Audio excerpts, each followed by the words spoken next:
Now on to our second question. Mr. Toffanelli will answer first, and Mr. Edson will answer last. From the Child Care Council, Kelly Grace. Good evening, and thank you for coming.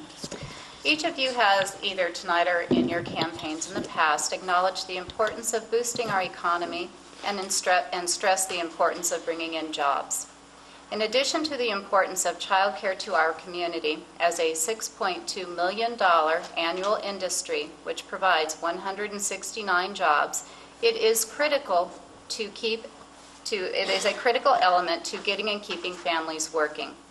As a supervisor, you will be required to participate in the Calaveras Child Care Council by appointing members, reviewing and approving child care needs assessments, and local priorities.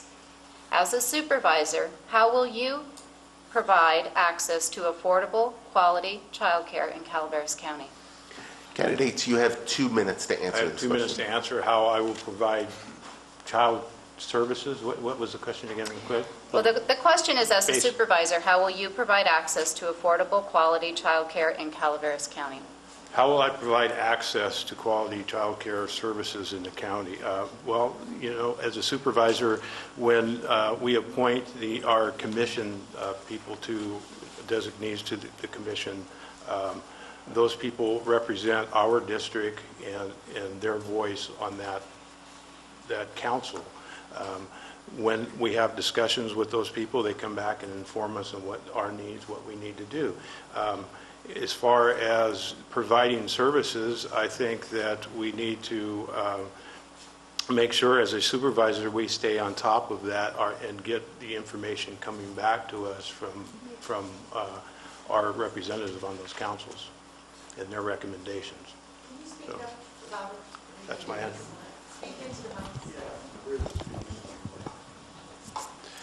Can't hear? No. Oh. Louder without the mic. Okay. Can everybody hear me? Okay, great. Yeah, well, you know, child care is definitely an important part of any economy. You know, if you have a young workforce wanting to get a job, you're going to need, especially in this economy where you have a lot of, you know, both the mom and the dad working or single family parents working, you're going to need to have that child care available. So as supervisor, I'll work, you know, with the council, identifying where there's you know, what are the needs of each of the communities and how can we best fill that gap. You know, there's a lot of potential out there to make this really solve this problem. It's just a matter of working with the people who are experienced to make it happen. And so I'll be looking at any opportunity I have to fill those gaps and really work proactively to make it happen.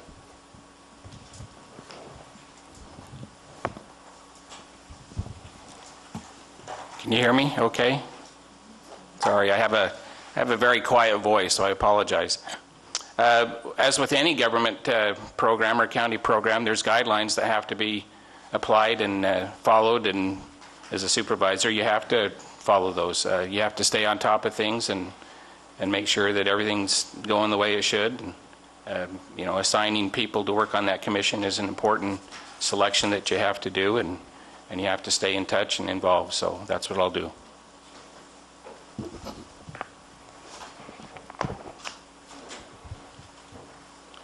Well, let me just incorporate Gary Toffanelli's comments by reference, and then just add that, you know, it isn't, we didn't establish government in the country so we could have child care for people.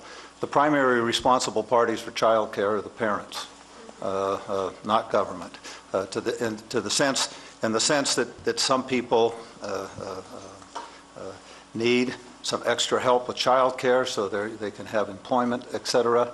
I'm not against addressing those needs, but I think it can't just be open-ended. It can't be without a means test.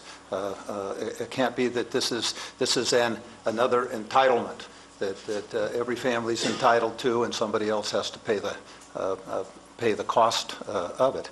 I mean, we all need to make rational decisions. People need to make rational decisions concerning their economic status.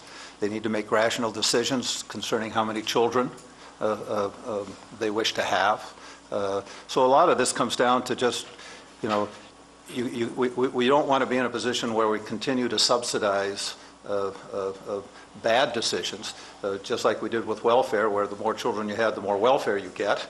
And so you have welfare families that are having lots more children.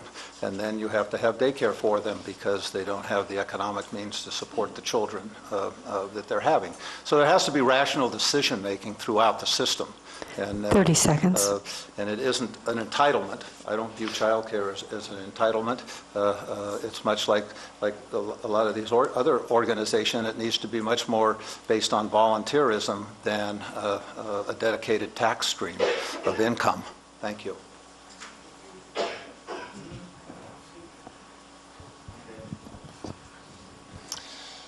As supervisor, we would be tasked to follow the rules, regulation, guidelines that are established for us to follow in regards to this type of service being available to people within our county. What I hear most often are some of the challenges that people face is availability of child care. It's very limited throughout the area. Affordability in some cases, and sometimes difficult for people to qualify for, and accessibility. One of the things I would look at is the school systems, and I know there's currently partnerships in place now, but building upon those partnerships within our schools to see what we can do for after-school care and things along that line. As an employer or an employer in Calaveras County, oftentimes my employees have difficult challenges finding daycare, and it does take a community effort to help those folks find appropriate child care. Granted, maybe making decisions early on in their life about how many kids and such to have wasn't considered at the time, but bottom line, they're here, and we have an obligation to try and help them find appropriate child care.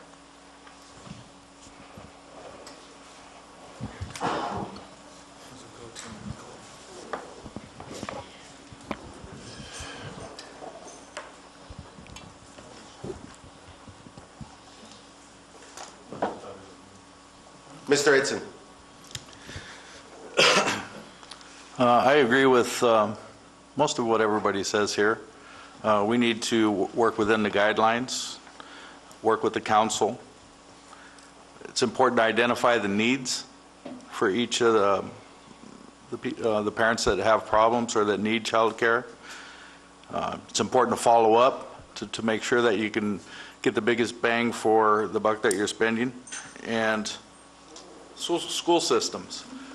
I happened to be a single parent at one time. I raised 3 kids myself, and started when they were 6. Let's see, my youngest was 5, they were twins, and my oldest was 7. So I have pretty good experience with this. And I got to tell you that there weren't programs for me. It all was after-school programs. There was a program through the school. So it was an after-school program. I was able to work it out with my employer so that I could maximize my time with them. I got them involved in a lot of community projects and things like that so that I can keep them grounded. And they actually turned out good without any drug problems or anything like that. As a matter of fact, one of them graduated with a master's from USC. So basically, we have kids right now that are having kids, and a lot of them are drugged kids. So 30 seconds. There's a lot of issues there. So it's going to take more than just this. It also probably involve behavioral health and some other things. So there's a lot of challenges out there for that. We just need to try to educate as best we can and to get the parents motivated to do the right thing for their kids. Thank you. I'd just like to remind the audience, please keep your comments to when we go outside this room. Afterwards, there'll be ample time to engage in conversations and talk with the candidates. Tonight is really about the candidates expressing their thoughts and views.